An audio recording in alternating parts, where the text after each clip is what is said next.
Nature gave David Attenborough an exceptional career. Wild Places brought him fame and fortune.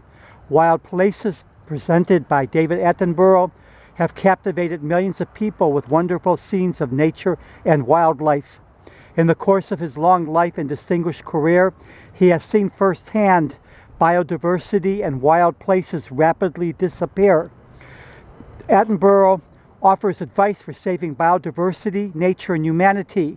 He asks that 1/3 of the world be set aside as protected reserves and national parks. 1/3 of protected oceans and lands set aside for nature will go a long way in saving the planet. Can this be achieved when the complete opposite is occurring? For example, every second, every minute, rainforests across the world, in the Congo, in the Amazon, in Borneo, across Southeast Asia and elsewhere, are destroyed. Small amounts of conservation here and there in the face of the massive onslaught against nature will accomplish nothing if the onslaught is not addressed, vigorously opposed, and stopped.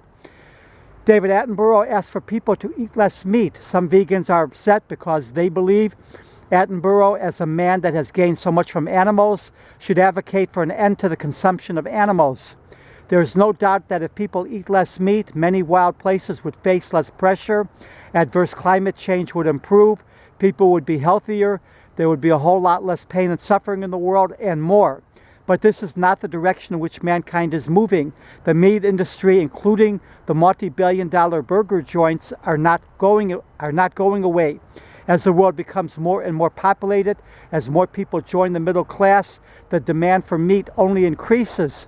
Few are willing to take on the fight for this to significantly change. Attenborough makes an argument for reduced population growth. In Africa, the human population is exploding, ensuring a dismal future for African wildlife. Heavily settled North America no longer has large game running free across the continent. The slums of developing countries grow larger and more desperate.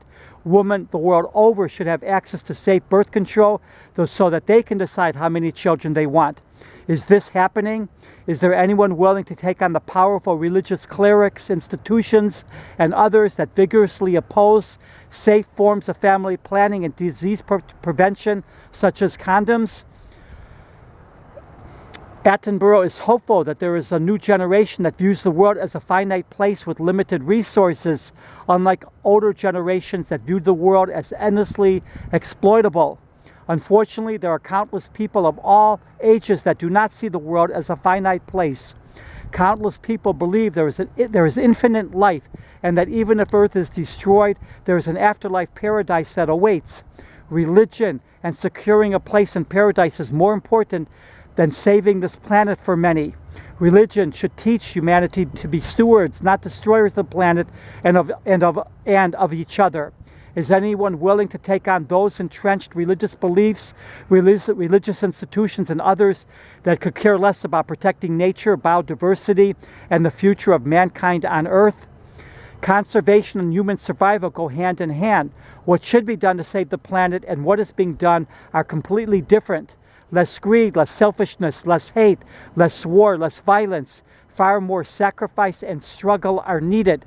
This means everything has to be on the table and subject to scrutiny and change.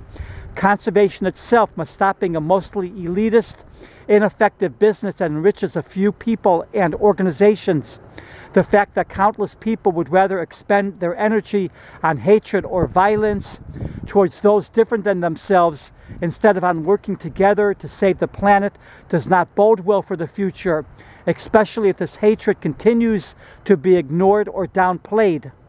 Human prosperity will collapse if biodiversity collapses. David Attenborough has the conversation about what is lost, what is the consequence, and what needs to be done. Unfortunately, a whole lot more than conversation is needed, and this is not happening.